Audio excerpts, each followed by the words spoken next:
ഇടുക്കി വണ്ടിപ്പെരിയാറിലെ സഹോദരിമാരായ വിദ്യാർത്ഥിനികളുടെ വീട്ടിലെ വൈദ്യുതി കണക്ഷൻ നൽകുന്നതിൽ ഉടൻ തീരുമാനമെന്ന് ജില്ലാ കളക്ടർ ദിനേശൻ ചെറുവാട്ട്. വീടിന്റെ ഉടമസ്ഥാവകാശം സംബന്ധിച്ച് കേസ് തീർപ്പാകും വരെ കണക്ഷൻ പുനഃസ്ഥാപിക്കണമെന്നാവശ്യപ്പെട്ട് എസ്റ്റേറ്റ് മാനേജ്മെന്റിന് കത്തു നൽകും. പോപ്സ് ഗ്രൂപ്പിനാണ് ഇത് സംബന്ധിച്ച് കത്തു നൽകുന്നതെന്നും കളക്ടർ അറിയിച്ചു.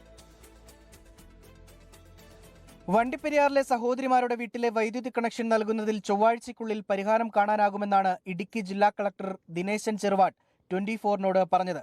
വീടിന്റെ ഉടമസ്ഥാവകാശം സംബന്ധിച്ച കേസ് കോടതിയുടെ പരിഗണനയിലാണ്. കേസ് തീർപ്പാകും വരെ കണക്ഷൻ പുനഃസ്ഥാപിക്കണമെന്ന് പോപ്സ് എസ്റ്റേറ്റ് മാനേജ്മെന്റിന് കത്ത് നൽകും. ഇദ്ദേഹം ഈ വീട് ഒഴിഞ്ഞു പോവാത്തതായിട്ട് സംബന്ധിച്ച് ബഹുമാനപ്പെട്ട കോടതിയിൽ ഒരു കേസ് നടക്കുന്നുണ്ട്.